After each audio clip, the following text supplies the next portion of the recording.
டேய் ஒரே நிமிஷம் அங்கே வாயேன். நாளைக்கு என்ன ஸ்பெஷல் டே? இல்லை, நாளைக்கு வந்து ரொம்ப முக்கியமான நாள். உனக்கு தெரியுதா இல்லை மறந்துட்டியா? தெரியுது, அது எதுக்கு தேவையில்லாம பேசிட்டு அப்படிலாம் சொல்லாத சரியா? நாளைக்கு வந்து ரொம்ப முக்கியமான நாள். நம்ம வந்து லவ் பண்ண ஆரம்பிச்சு 14 வருஷம் முடிஞ்சிச்சு நாளையோட. சாரி, ப்ரப்போஸ் பண்ணி 14 வருஷம் ஆயிடுச்சு இல்லையா?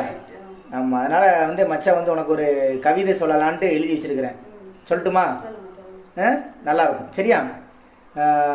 இது வந்து என்னோட மனைவிக்காக எழுதுனது மட்டும்தான். உன்னில் நானும் என்னில் நீயும் இருக்கும் பொழுது நமக்கு தினமும் காதலர் தினமே. நல்லா இருக்கா? வருஷத்துல ஒரு முறை வரதே தாங்க முடியல, இல்ல தினமும் போக வேண்டியதா? அப்படிலாம் சொல்லக்கூடாது சரியா? நல்லா இருக்கு. நல்லா இருக்கா? Love you. Love you two.